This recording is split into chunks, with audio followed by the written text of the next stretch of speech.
Agar birgina so'z bilan insonni baxtiyor qilish mumkin bo'lsa, bu so'zni aytmaslik uchun qanchalar toshbag'ir bo'lishi kerak inson.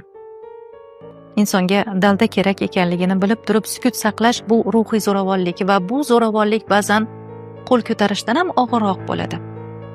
Unutmaylik, sizni birgina so'zingiz kimdir uchun umid bo'lishi mumkin, kimdir uchun baxt ulashishi mumkin. Ba'zi insonlar bor, mehrini qalbidan tiliga chiqarishni o'ziga or deb biladilar-da. Bor shunaqa insonlar, men bilaman shunaqalarni. His qilsa ham bu so'zlarni aytishga ojiz. Nega? Kibrmi bu?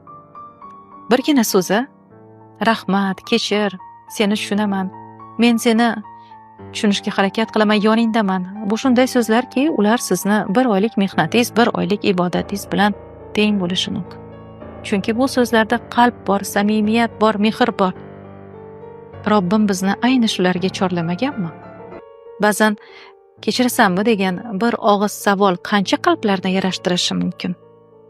Bizni tanlovimiz borda, sukutimiz bilan og'riq ulashamizmi yoki so'zlarimiz bilan baxt taratamizmi?